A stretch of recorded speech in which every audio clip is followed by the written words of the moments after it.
Hey guys, welcome back to Electrical Car Repair Live. Thank you guys for watching and subscribing to the channel. Today will be super helpful video to any of you having a Ford C-Max, Ford Fusion or Lincoln MKZ guys. What's common between those? The hybrid engine that they use or hybrid energy engine guys. It's the same engine, same transmission, same drivetrain. If you have check engine light on and any of the following codes such as code P0010 11, 12, 13 or 14 guys, any of these 5 codes, stay with us, we will explain what most likely causes that and how to fix it in this video today. Before we start, let me tell you a little bit about us guys. Every single car we get here at the garage, we try to make at least 2 to 300 free repair videos. Why we do that? Simply because our mission at the shop is to save you as much money as we can. All we need in return, please subscribe to the channel, like the video, that way we can keep making these absolutely free videos. Another thing, if you want to save quite a bit of money on car parts, tools, anything for your car guys, check out the link in the description of the video below. That's where we get all our tools and supplies from. So let's go ahead and start on it now.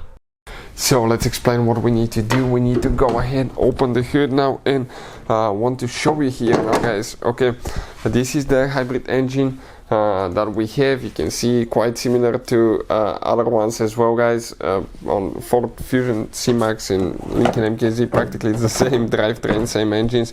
You will need to remove your upper engine cover. For any of you that want to see the video how to do that step by step, we have the video on the channel that will teach you how to do that. Once you do that guys, you can see that's your engine, ignition coils, fuel injectors, oil dipstick, oil cap, and that device right here, it's known as a variable timing solenoid. Okay, variable timing solenoid, also known as VCT solenoid. I think it's variable continuous timing on Ford guys. What I would recommend to check, make sure it's plugged in, the connector is clean and it's not contaminated, because otherwise, okay, it may not communicate correctly. So make sure it's plugged in. Now, another thing guys, it could be 2 things that cause that problem except the wire, and we'll cover that in a second. This is the scanner that I usually guys keep in my glove box just for a peace of mind when I'm on the road, because if you get a code like that, okay, you wonder, can I drive or not? So with a scanner like that, you can find out, you can Google it quickly and find out if it's something major or if it's something that will affect the engine, but you can get to the next destination safely and then had it fixed there. So I'll put the link in the description of the video below if you want to see where you can get that cheap scanner from.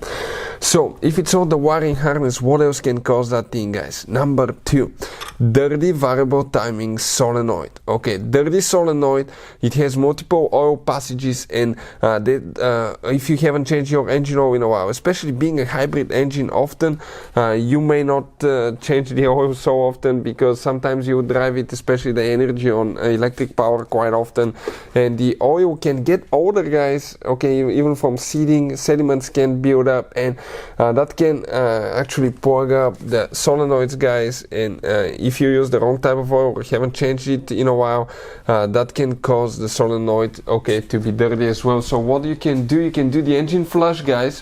You can use engine flush on an oil change. That can help fix that problem without taking anything apart. I would recommend to try it by leaky moly. Try to do that engine flush before an oil change, and it may fix your code and you may need to take everything apart. Number 2, if that doesn't take care of the problem, you will need to remove the solenoid, and I would recommend to test it and clean it. If you want to see how to test and clean solenoid, we have the video on the channel, VVT solenoid. Check it out, and by cleaning it 9 out of 10 times, you will be able to fix that problem. And if that doesn't fix the problem, you will need to buy a new solenoid. Hopefully the video will be helpful. Thank you for watching and see you guys next time.